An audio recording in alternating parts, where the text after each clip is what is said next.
Recent గా వైజాగ్ లో safety and health enforcement department వాళ్ళు ఫుడ్ క్వాలిటీ మీద ఎక్కువ రైడ్లు జరుగుతున్నాయి. ఓకే, అయితే ఇది ఎందుకు జరుగుతుంది, ఇన్నాళ్ళు లేని ఇప్పుడు సడన్ గా ఎందుకు జరుగుతుంది అనేది దీని మీద నాకు తెలిసిన నా అనాలిసిస్ నేను మీకు చెప్తా. అందులో ఫస్ట్ ఏంటంటే పొలిటికల్ ఎజెండా. అంటే ఏంటంటే ఒక పార్టీ పదవిలో ఉండేటప్పుడు ఏం చేస్తారని అంటే వాళ్ళకు అనుగుణంగా ఉన్న కొన్ని లోవర్ గ్రేడ్ పీపుల్ ఎవరైతే ఉంటారో వాళ్ళకి ఏం చేస్తారని అంటే బ్రతుకు తెరువు కోసం కొంత ల్యాండ్ అనేది వాళ్ళు ఫోర్స్ఫుల్ గా ఇచ్చి వాళ్ళకి నచ్చిన బిజినెస్ పెట్టుకుని దాని నుంచి రెవెన్యూ జనరేట్ చేసి వాళ్ళు బ్రతుకోవడానికి లోకల్ బాడీస్ వాళ్ళకి వెసులుబాటు ఇస్తారు.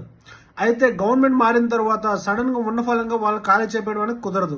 అలా చేస్తే ఏమవుతుంది అంటే వాళ్ళ ఓట్ బ్యాంక్ పోతుంది. కాబట్టి ఏం చేస్తారంటే ఈ టైప్ ఆఫ్ రైడ్లు చేసి ఈ ఫుడ్ క్వాలిటీ బాగలేదు, వీడు కరెక్ట్ గా మెయింటైన్ చేయలేదు అని చెప్పేసి ఆ స్టాల్ ని క్లోజ్ చేస్తారనమాట.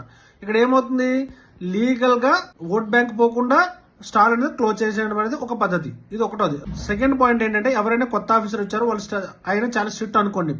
ఈ కేసులో ఏమవుతుందంటే ఎవరైతే ప్రెసెంట్ పదవిలో ఉన్నారో వాళ్ళు లోకల్ లీడర్స్ ఎవరైతే వీళ్ళకి ఇలా ల్యాండ్ అలిగేట్ చేసి బిజినెస్లు పెట్టారో వాళ్ళకి డైరెక్ట్ గా అనమాట ఫుడ్ క్వాలిటీని చెక్ చేసి వాళ్ళని చెక్ పెట్టడం ఇది సెకండ్ ఆప్షన్ అనమాట. వీటన్నిటి కూడా మూడోది ఏంటంటే ఒకసారి గవర్నమెంట్ పదవిలోకి వచ్చిన తర్వాత వాళ్ళకు అనుగుణంగా ఉన్న ప్రొడక్ట్స్ మాత్రమే మార్కెట్ లో ఎక్కువ రొటేట్ అయ్యేటట్టు చూస్తారనమాట. ఓకే, ప్రీవియస్ ఏవైతే ఉన్నాయో అవి ఎక్కువగా ఆల్రెడీ మార్కెట్ లో రన్ అవుతుంటాయి.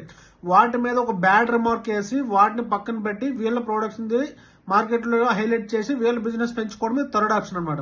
ఇది నా అనాలిసిస్ అనమాట. ఇందులో నాకు ఒక క్వశ్చన్ ఉంది, అదేంటంటే frozen food, expiry food market లో చలామణి అవుతుంది అని చెప్పేసి అందులో ఒక పాయింట్ మెన్షన్ చేస్తారు. అయితే ఇక్కడ ఏంటంటే తినేవాడికి తెలియదు. ఓకే, కాబట్టి ఏంటంటే కొనేవాడికి అమ్మేవాడికే తెలుస్తుంది. కొనేవాడు ఏం చేస్తాడు, వాడికి చీప్ గా ఏదైతే దొరుకుతుందో దాన్ని వాడు ప్లాన్ చేస్తాడు. కాబట్టి ఏంటంటే ఫ్రోజన్ ఫుడ్ అనేది రోడ్డు పైన ఇలాంటి దగ్గర దొరకదు. ఫ్రోజన్ ఫుడ్ 100% మనకి స్టోర్స్ లోనే దొరుకుతుంది. అంటే స్టోర్స్ లో ఎక్స్పైర్ అయిపోయిన ఐటమ్స్ మెయింటైన్ చేస్తున్నారు. కాబట్టి స్టోర్స్ మీద విజిలెన్స్ డిపార్ట్మెంట్ ఉంటుందో వాళ్ళు దీన్ని టైట్ చేయగలిగితే ఈ ఎక్స్పైరీ ఫుడ్ అనేది మార్కెట్ లోకి వెళ్లే ఛాన్స్ అనేది తగ్గుతుంది అనమాట. ఇది నా అనాలిసిస్. మీకు కరెక్ట్ అనిపిస్తే కరెక్ట్ అని కామెంట్ చేయండి, రాంగ్ అయితే రాంగ్ అని కామెంట్ చేయండి. Thank you.